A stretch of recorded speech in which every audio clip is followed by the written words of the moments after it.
Bir evlilik 6 mərhələdən keçir.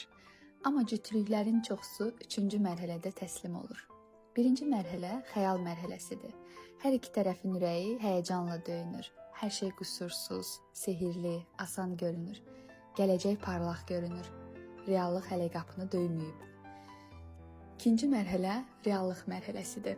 Maskalar düşür, zəifliklər, yaralar, vərdişlər üzə çıxır və çox vacib bir sual ortaya çıxır. Onu olduğu kimi sevə bilərəmmi? Və məhz bu nöqtədə çox şey qırılır. Üçüncü mərhələ isə məyusluq mərhələsidir. Mübahisələr artır, ümid azalır, şübhə, inciklik, yorğunluq böyüyür. Bir çox münasibət məhz bu mərhələdə sona çatır.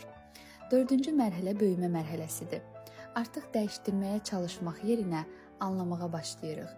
Sərhədlər qorunur, hörmət dərinləşir, sevgi artıq bir seçmə çevrilir. Beşinci mərhələ isə həqiqi sevgi mərhələsidir. Fırtınalar geridə qalıb. Çatışmazlıqlara baxmayaraq birlikdə qalmaq seçilir. Sevgi daha sakit, daha dərin və daha gerçək olur. Altıncı mərhələ miras mərhələsidir. Artıq münasibətiniz başqalarına işıq saçır. Çünki getməyi yox, qalmağı seçirik. Qalmaqla böyüməyi. Yəni həqiqi sevgi mükəmməl insanı tapmaq demək deyil. Mükəmməl olmayan insanla birlikdə böyüməyi seçməkdir.